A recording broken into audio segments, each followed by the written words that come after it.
sana Ôi thật dễ mình cho về lại Vì là hữu tế dung trên dễ là Cảm sinh thang không nhờ bí dung mê kinh lớn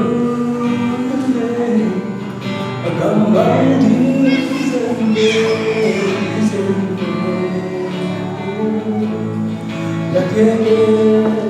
mình không xuống thế giới một đủ dây dư lên mình cứ đã có dây lâu em lên đi vì choàng đã tên game tham tiền yang bang bang tối qua từ là đúng đam mê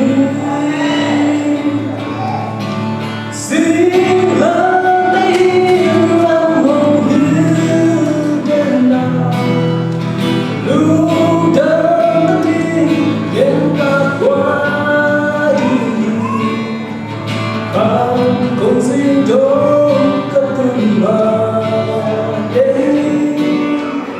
ghé qua em như xin lắng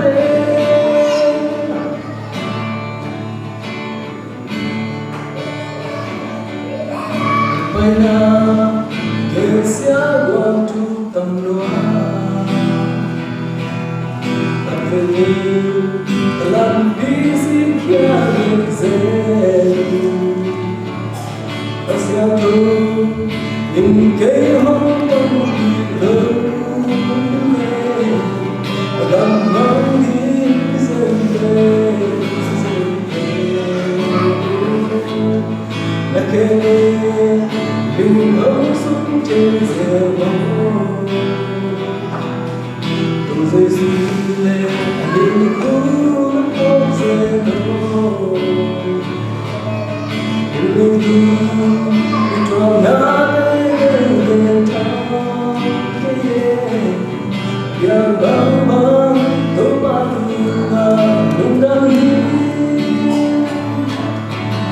Xin lắng tiếng lòng hồn như đêm nào lưu đêm tất khi đêm ta qua đi và cùng riêng đôi cánh mà đêm đi ghé qua em như xin lắng